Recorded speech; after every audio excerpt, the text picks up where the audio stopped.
Hey guys! Tonight we're diving into that quiet horror movie you didn't know you were living in when you suddenly realize your child might be smarter than you. Not in the cute, oh look, they can do a puzzle kind of way. No, more like the unsettling. Wait, was that passive-aggressive sarcasm from a 4-year-old? Kind of way. You probably won't survive this realization unscathed. Especially once you start seeing the early clues that were right in front of your face the whole time, like that time you thought they were just being weird with their chicken nuggets. But really, they were testing Newtonian logic. So, before you get comfortable, take a moment to like the video and subscribe, but only if you genuinely enjoy what I do here. Okay, now picture this. You're in the living room. It's late afternoon, and your toddler has stacked every single sofa cushion into a weirdly precise leaning tower. You're tired. The cushions are everywhere. You're mostly concerned they'll fall and bonk their head. But they don't. They never do. Instead, they wobble just so, touch the corner of the end table, and stabilize. You blink. They add the throw pillow. The whole thing shifts again and holds.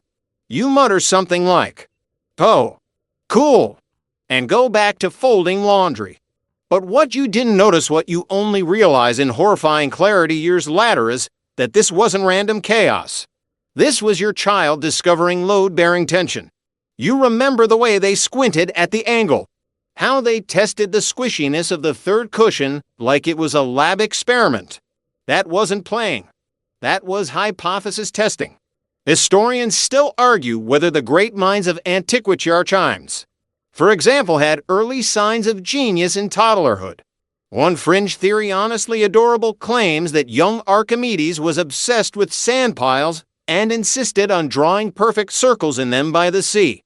And sure, there's no footage, but you can imagine his poor mother trying to keep sand out of the tzatziki while her son reverse-engineered geometry. And your kid? They weren't far off. Remember the magnet alphabet phase? You assumed they were spelling poop on the fridge out of chaos energy. But the truth is, they were testing cause and effect. You said stop every time they spelled something crude. But what happened when they spelled stop? You froze. They grinned. Oh, they got you. The letters were a code, and you were a rat in their Skinner box. Congratulations. You were parented. And speaking of Skinner, F. Skinner, the psychologist famous for conditioning pigeons to play ping pong, yes. Really, he once posited that children are constantly conditioning their parents without even realizing it. And it's terrifyingly accurate. Your child learns that whining at a specific pitch triggers you like a smoke alarm. They refine the pitch. They use it like sonar. And suddenly, you're apologizing to a 3-year-old for not slicing the crust off with enough emotion. Now flash to the bedtime book routine. Your kid insists on the same story every night, same one. You assume it's about comfort. But one night, you tried to skip a page to speed it up, and they catch you instantly, without looking. That's not comfort. That's memory. Muscle memory. Pattern recognition. You taught them repetition, and they used it to track your deceit. That night, you watch them sleep and realize something chilling. They are categorizing you, like a test subject. When I cry, you hug. When I scream, you bend. When I smile, you melt. You think you're in charge?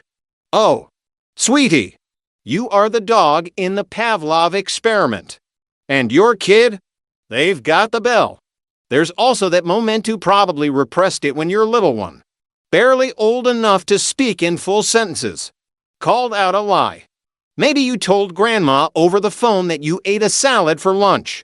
And your kid, eyes still fixed on their fruit snack, casually muttered, "No, you didn't. You had pizza." In front of everyone. That's not sass. That's forensic analysis. Fast forward a few months. You find their crayon drawing under the couch. It's supposed to be a family portrait. But everyone has little word bubbles. Yours says, "Do your chores." And their bubble, "I need space." You think it's a joke. But then you realize that space they drew is literal. A tiny room with a closed door. They even sketched themselves with a tiny thought cloud. Silence is nice. This was a manifesto. And you were too distracted by laundry to see the revolution coming. Let's not forget snack negotiations.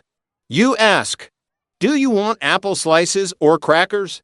They reply, "Both, but on different plates." That's called reframing the argument. That's political spin. Someone call the UN. We've got a toddler who's already mastering the art of policy manipulation. There's a historical footnote here. 2. It's widely believed that Mozart started composing at age 5, but the lesser-known fact is, his older sister Nannerl was also musically gifted, and possibly smarter. Some scholars even argue she may have outshined him had she been allowed to compose openly. Makes you wonder, how many gifted moments in our own homes go unrecognized because they're not loud or flashy? Then there's the moment you remember vividly because it stopped you cold. Your child, overhearing a news story, looks up and asks, "Why are grown-ups allowed to do bad things and still be in charge?" You stammer something about consequences and responsibility. But really, you're spiraling.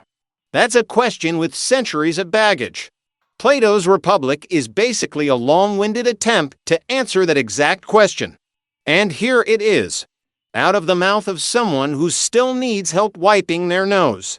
By the time the reality sets in that this small person is already analyzing you, learning from you, outmaneuvering you, it's too late. They've been smart this whole time. You just missed it. Too busy picking up socks and packing lunches to notice the quiet revolution happening behind those baby blue eyes. And so now, you start seeing the signs everywhere. How they pause longer than usual before responding to you. How they suddenly ask if dogs have opinions. And why no one ever asks them. These aren't just quirky questions, share proof of a thinking mind connecting the dots. A tiny brain building frameworks for a very big world. You tuck them in that night and linger just a second longer. Not because you're sentimental, but because you're slightly afraid they might be watching you for behavioral data. You don't see it coming. 1 minute you're sprawled on the couch, half conscious, trying to decode your kid's third-grade math homework. The next, you're blinking at a page full of symbols that might as well be a lost dialect of Klingon. You tilt your head, squint, reread the question, and mutter something like, "Wait, when did they start teaching this in elementary school?" Your kid sighs dramatically. It's just distributive property. You group the factors. "We did this in class like 5 times.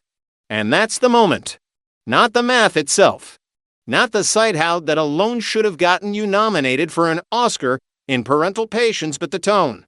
The tone that says, "How are you not getting this? I thought you were smart." And you flash back to your own childhood, watching your parents struggle with VCR remotes and wondering how anyone survived the 70s without Google. It's a weird, mildly humiliating rite of passage the day you become the adult who is not the smartest person in the room. Your 8-year-old now explains things to you with that special brand of condescension usually reserved for tourists who won't stop asking where the bathroom is in English. You try to shake it off. You mutter, "Well, they teach things differently now," which is the universal anthem of confused parents everywhere. But the truth is, your kid actually understands it, not just mimicking it to get it. They've internalized it. You can see it in their eyes, that flash of confidence, that prideful little smirk when they explain it a second time. Slower this time. Just for you. You ask, "Who taught you this?" And they shrug. "Ms. Martinez." And the Khan Academy app. You blink again. What even is Khan Academy? Weren't they watching Minecraft videos yesterday? Somewhere in your spiraling brain, a historical detail surfaces like a buoy. The Library of Alexandria in ancient Egypt's most legendary archive was rumored to contain all the knowledge of the world. Scholars still argue whether it was ever truly completed, or if it was destroyed before its peak. Either way, here's the kicker. Your child now holds more raw information in their tablet than the Library of Alexandria ever did. And instead of priests and philosophers guarding it, it's delivered by a cheerful cartoon robot named Edibot. You start to notice other things, like the time your child asked why we still use daylight saving time if it confuses everyone, or how, during a discussion about recycling, they offhandedly explain the difference between PET and HDPE plastics terms you had to Google when they weren't looking. But the real blow comes during a school project. It's a basic biography assignmentic a historical figure. Write 3 paragraphs. Maybe draw a picture. Your kid chooses Hypatia of Alexandria, which, let's be honest, is not even close to the usual picks like Lincoln or Rosa Parks. You ask, "Who's that?" And they light up, explaining that she was a female mathematician and philosopher in ancient Egypt who got murdered by a mob because politics and religion didn't vibe with smart women at the time. You blink again. You learn that. In school? Nope. They say, "I found a podcast about ancient women scientists. Want to hear it?" You nod. But you don't really want to hear it, not because you're not interested, but because you know it's going to make you feel slightly dim. And you're not wrong. Within 5 minutes, you're frantically Googling terms like Neoplatonism and Hellenistic thought, just to keep up. The fringe twist? One obscure theory suggests Hypatia may have invented a form of astrolabe technology that predated similar Roman designs, possibly even mapping celestial patterns with insane accuracy. No proof, of course, but your kid drops that fact like a mick and goes back to coloring the edges of their poster board. This is where the panic sets in at full blown. End of the world panic. More like, wait, did I peak in high school? Existential dread. You start to do mental math. You try to remember what you were doing at their age. Eating glue. Trading pogs. The most ambitious thing you ever tried was microwaving a Pop-Tart with the foil still on. They're over here outlining feminist astronomy conspiracies. And it's not just smarts. It's how they frame things. One night, they ask why there's no emoji for a tired mom who still made dinner. You laugh. But they're serious. It's unfair. There's a clown emoji, but not a working parent one? You mutter. Life isn't fair. But you know it's weak. They're right. They've seen through the emoji industrial complex. And there's no going back. You try to fight back with adult wisdom. Of course. You bring out the history books. Drop a little Theodore Roosevelt here. Some Marie Curie there. But they one-up you with videos, articles, memes. They have learned to meme history. You show them a Civil War photograph. They show you a TikTok reenactment with more accuracy than the last Hollywood movie you watched. They even challenge facts. Did Columbus really discover America? You pause. Well, technically no. And boom, they're off on a 10-minute deconstruction of Eurocentric education systems, complete with maps and receipts. There's a quiet debate among historians about whether kids are actually getting smarter or just exposed to more information earlier. But the result is the same. They grow up knowing more sooner. And it's not just academics, it's social, emotional, cultural. They're tuned in, hyper-aware, slightly terrifying. And maybe, just maybe, you helped make that happen. The bedtime stories. The weird documentaries you played in the background. The no, you can't Google it. Tell me what you think dinner table questions. It all seeped in. Like that time you spilled soy sauce on the carpet and pretended it was just a shadow. You realize, painfully and beautifully, that they are not just mimicking you. They are building on you. You're the scaffolding. Temporary. Helpful. But not the final design. And one night, they don't ask for help with the homework. They just show it to you. Already done. Neat handwriting. No mistakes. Color-coded headings. And you smile. Of course. You say, "Nice work." But deep inside, there's a little pain. Not sadness. Not jealousy. Just the stunned, silent awe of watching your own obsolescence grow up and walk away with your highlighters. It always starts as a joke. A harmless, goofy prank that your child pulls. And you laugh because, well, they're a kid. Kids do this stuff. Until you realize it wasn't just a joke. It was a test.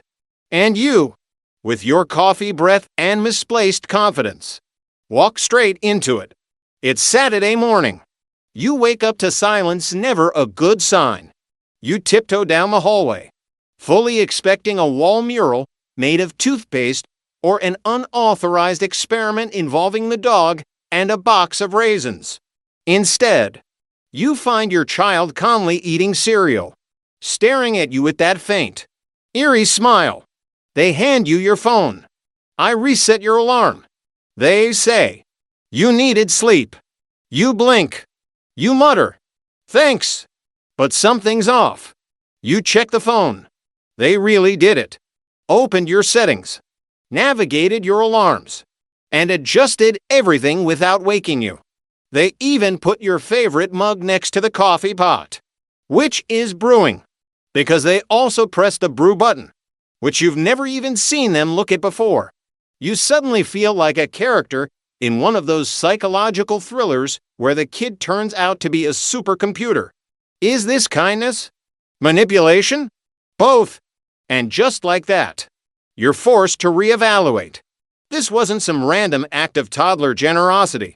It was calculated. Sweetly executed. But still calculated. You smile. But a piece of your soul quietly screams. They've started planning things. And that's when you remember the last time they pranked you. The toothpaste in the Oreos thing. You chuckled. Sure. But there was something way too precise about how they disguised the seal. Or that time they set up a missing sock poster for your laundry basket, complete with a reward, one extra cookie, and a contact number your own cell. At first, you chalked it up to creativity. But then you notice something chilling. They watch how you react.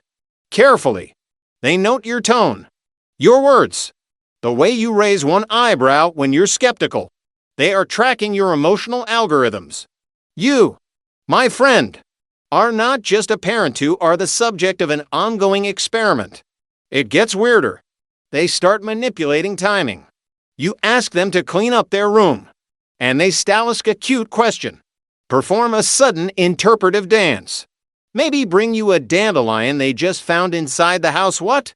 You blink, lose your momentum, and say, "Okay, just do it later." Boom! Victory! You're not even mad. You're impressed. This is where the fringe science comes in. A little-known study in the early 2000s, often dismissed as too soft, suggested that children under 10 can intuit power dynamics better than adults assume. They test boundaries not randomly, but with deliberate patterning. And the wild part? They do this without knowing they're doing it. Just like birds build nests without knowing its architecture. It's instinctual cognition. Now let's bring in René Descartes, the philosopher famous for the line, "I think, therefore I am." What people forget is that Descartes also feared the idea of a deceiving intelligence. He theorized that an evil demon could be tricking us all, and we'd have no way of knowing. And, well, your child just convinced you to give them dessert before dinner because they said it would help balance their blood sugar. So maybe Descartes was onto something. You start remembering more. Like the time they lost your car keys, only for them to mysteriously reappear under your pillow. You thought it was a cute fluke. But now you realize it coincided exactly with the night you skipped bedtime stories. Message received. They even use silence strategically. One night, during a minor lecture about screen time, they just stare at you. Not angrily, Just patiently. No backtalk. No tears.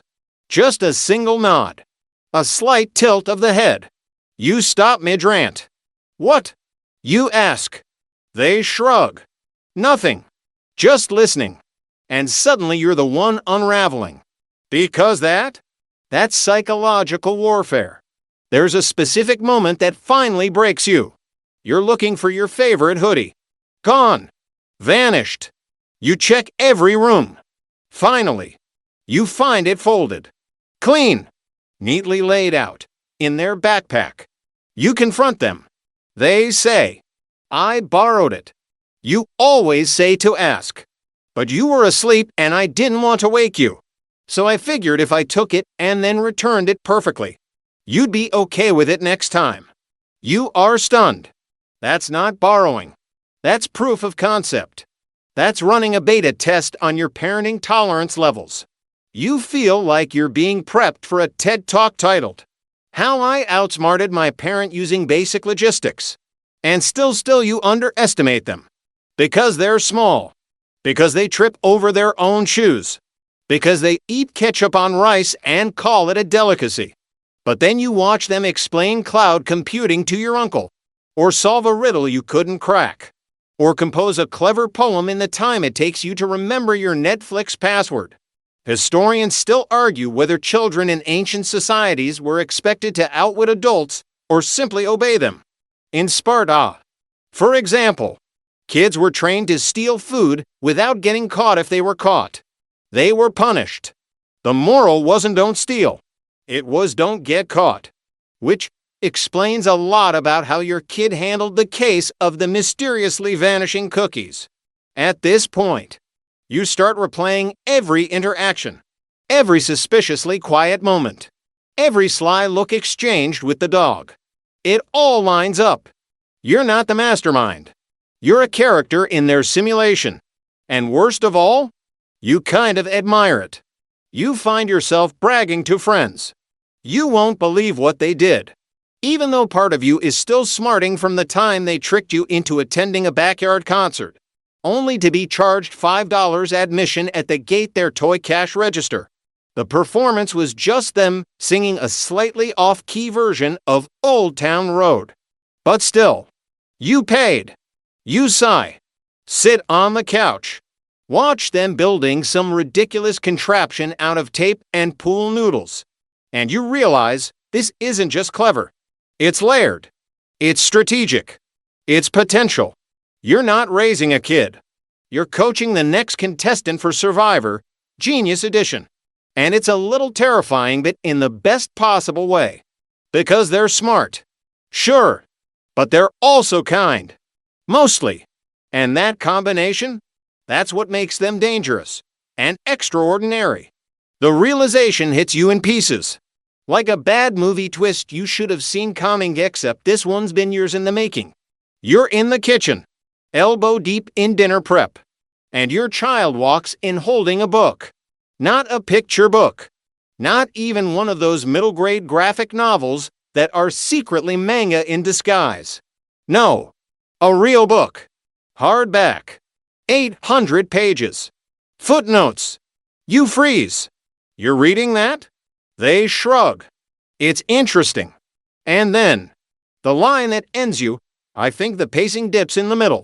Though, you cut a carrot wrong. You cut a carrot wrong because you're so distracted by the fact that your 11-year-old is now a literary critic with opinions about narrative structure. You've officially entered the era of intellectual ambushes. You cannot escape. You ask what it's about. They exhale like you've asked them to explain string theory. It's a sci-fi dystopia with allegories for climate anxiety and post-capitalist collapse. But there's also a romance subplot that feels forced. Your brain short-circuits somewhere between allegories and forced. You go through a brief mourning phase for your status as the smart one. Because now you're not. Not all the time. Not across the board. You're still holding a few parental trump cards like knowing how to use jumper cables or understanding the difference between health insurance plans. But when it comes to pure brain firepower, they're catching up. Fast. They start noticing things before you do. You're watching a historical drama or guilty pleasure end during one key scene. They go, "That armor's from the wrong century." You laugh, assuming they're bluffing. But then they whip out a source, name drop a Byzantine battle, and suddenly your relaxing TV time turns into a pop quiz you didn't study for. You throw them a challenge. Who was the first emperor of unified China? They reply without hesitation. Qin Shi Huang. He standardized currency, weights, and even script. But his obsession with immortality? That's what really unraveled him. You try not to show it, but inside you're panicking. You're now living with a kid-shaped Wikipedia. The historical fact they drop? Qin Shi Huang really did believe he could cheat death. He sent expeditions to find the mythical elixir of life. Spoiler, it didn't work. But he did commission the terracotta army thousands of life-size soldiers buried with him to protect his afterlife. Your kid knows this. Your kid knows more than this. And your trivia crown is suddenly wobbling. One night, you're arguing lightly, parentally about bedtime. You drop the classic, "Because I said so." They stare at you, dead serious. That's an appeal to authority fallacy. You blink. What? It's a logical fallacy. You can't end arguments by citing your own power. You don't know whether to ground them or hire them as your lawyer. Historians still argue whether ancient Athenian democracy encouraged children to debate their elders or whether Socrates was the exception, not the rule. But one thing's for sure, in your house, Socratic method is alive and well, and you're the one being cross-examined. You try to regain ground. Well, in my day, we didn't have Google. We had to actually go to the library. Your kid, yeah. And you also used floppy disks and thought mullets were cool. Touche. They start writing stories, poems, even bad ones. But still thy air writing. Not because it's for homework, but because they feel things and need to put them somewhere. You find a scribbled note on their desk. Sometimes I feel like time is just a tired old clock that forgot how to tick. You don't know what it means. Exactly. But it hits you. Because it means they're thinking in metaphor, in paradox, in their own weirdly poetic language. One weekend, you catch them reading about black holes. Not casually. Like, deeply. They explain Event Horizons over cereal, casually mentioning that if you crossed one, no information could escape in it, even light. You nod, pretending you're following.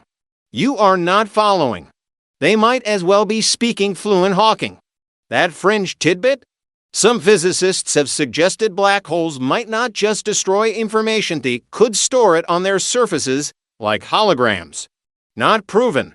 Not fully accepted. But your child has theories. They have theories about quantum physics.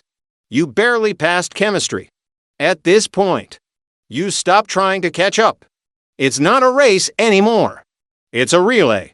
You're handing the baton off. And your kid? They're not just running fire sprinting through ideas you never even knew existed. You shift your strategy. Start asking them questions. What do you think this character meant?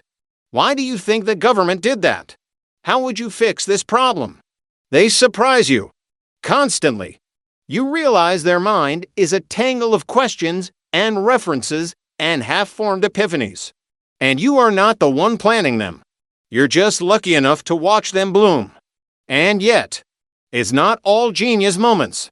Sometimes it's your kid staring at a banana and wondering why it's nature's weirdest phone, or insisting that octopuses are secretly aliens. Which, to be fair, some scientists half joke about due to their freakish genes and high-level problem-solving skills. And that's what makes it so human. They're still silly, still obsessed with gummy worms and fart jokes. But layered underneath? Depth, complexity, original thoughts. You remember a night when they asked if the moon felt lonely. You chuckled. It's a rock. Rocks don't have feelings. They looked up and said, but humans do. And we put so many of them on the moon. Then we stopped going. So, maybe we're the lonely ones. That's the moment you excuse yourself to the kitchen and stare at the sink like it holds the answers to life. Because what was that? Who is this tiny philosopher? And it's not just that they're smart. It's that they're different. The world is different. Faster. Denser. More connected. Their brains are wired for it. You spent your childhood rewinding VHS tapes with pencils. They are learning coding, economics, and emotional nuance at the same time. And somehow, their neurons handle it. They make playlists with irony. They explain memes with anthropological analysis. They call out logical fallacies and dance to Baby Shark you neuronically. They are walking contradictions, and it makes them even more brilliant. You sit back. Let them ramble. Let them rant about climate change, or AI ethics, or why pineapple does belong on pizza. You don't interrupt. You just listen. Because the baton is no longer in your hand. And the runner carrying it? They are glorious. You're not entirely sure when the roles reversed. But one afternoon you realize you've been following your kid's lead for the past 2 hours. You're standing in an art museum, looking at a painting you don't understand. And your kid is explaining post-impressionism like they're giving a TED Talk. See how the brush strokes feel more emotional than accurate. They say, arms crossed, chin lifted like a tiny, opinionated owl. Van Gogh wasn't painting what he saw, was painting what it felt like to see. You nod slowly, pretending you already knew that. You absolutely did not know that. You were mostly staring at the texture, wondering what it would be like to pet the canvas. And it's not just museums. It's everywhere now. The grocery store, where your child notices the price of produce and mutters something about inflation being basically a stealth tax on the poor. Or in the car, when a podcast mentions World War I. And they go. It's wild how all that started because of a single assassination. Like, geopolitics really snapped. And then they giggle. Because snapped. The moment that breaks you is subtle. You're at home, doing dishes. Your kid wanders into the kitchen, casually says, "You seem stressed," and hands you a glass of water. No fanfare. No dramatic flair. Just awareness.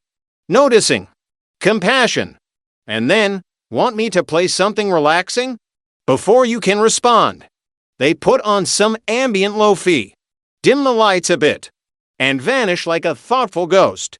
You're left holding soapy dishes and one overwhelming thought. How are you already this emotionally intelligent? Historians still argue whether ancient Chinese dynasties encouraged filial piety for love or just control. But either way, your kid has figured out how to blend respect with genuine care. And you're suddenly unsure if you could have done that at their age. The rest of the week is a highlight reel of quiet moments that feel like reverse parenting. They remind you to grab your umbrella. They point out when you misread an email. They gently correct your pronunciation of a foreign word without being smug. It's quinoa, not KWIN-O-A. Mom, you realize you're not raising a mirror of yourself, you're raising someone who will outgrow you. Not just physically, intellectually, philosophically, emotionally. It's both thrilling and mildly terrifying. Like standing next to a rocket you helped build, knowing it's going somewhere you can't follow. One night, you're watching the news together. A story about climate change ends with that familiar gut punch graphic. Rising seas. Shrinking glaciers. A chart that looks like a cliff. You sigh. It's just so much. They nod. But we can't stop trying. That's when everything breaks, when people stop trying. You turn to look at them. Not a trace of sarcasm. Just quiet conviction. Your kid has hope where you have fatigue. They're ready to rebuild where you're still grieving what was lost. That fringe tidbit you once dismissed? Some climate theorists believe the youngest generations are uniquely positioned to tackle global crises not just because of tech access, but because of mindset. They're collaborative, adaptive, less tribal, more networked, raised in chaos, fluent in ambiguity. Your kid fits that theory. They don't flinch at complexity. They don't see contradictions as failure. They move through tangled problems like they were born in them because they were. You get caught watching them one evening. Just watching. No big moment. Just them reading. Legs tangled on the couch. A bowl of popcorn in their lap. And you think you are becoming your own person. Right in front of me. Faster than I was ready for. You want to pause it. You ache to pause it. Not because you want to control them, but because you want just a little more time before you become obsolete in their life, before they stop needing you to tie emotional shoelaces or explain how the microwave works. But then they glance up, meet your gaze, and smirk. You okay? You're doing the staring thing again. You laugh. Yeah. Just proud of you. They roll their eyes. But you see the smile. That smile kills you. Because it's still half child. Just a flicker.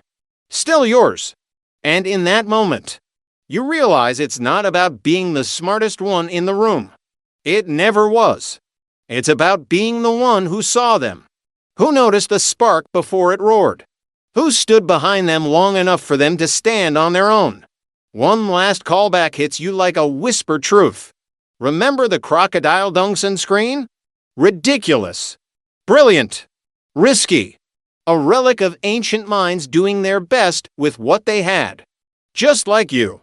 You and your kid are part of a long, messy line of people trying to protect something precious, string to shape futures with duct tape, dinner leftovers, and bedtime stories that stick. They may be smarter now, sharper, faster, but you're still the one who taught them how to ask questions, how to doubt and imagine and try again. And even if they outpace you, especially if they outpace you, I'll still be the gravity they learn to orbit from. So now, you settle in. Let your shoulders drop. Let your breath stretch out a little longer. That feeling? The ache behind your ribs. That's pride with a quiet achebe, because you've just watched the most important person in your life become something new. Something bigger. They won't always tell you what they're thinking. Sometimes they'll retreat into silence, or sarcasm, or a playlist you don't understand. But inside them is a whole galaxy forming. And you were their first constellation. Let them outgrow you. Let them challenge you. Let them question every rule you once held sacred, because that's how the best of you keeps moving forward. In a world that changes faster than any of us can predict. The smartest thing you ever did was raise someone who could think for themselves. Someone who could imagine better. So as the night folds around you, soft and honest, remember this. They weren't just your child. They were your reminder that the world keeps inventing itself. That wonder never retires. That intelligence doesn't mean having all the answers, it means never running out of questions. And maybe, just maybe, they'll carry that with them, wherever they go. For now, close your eyes. They're safe. They're growing. You did good. Sleep well.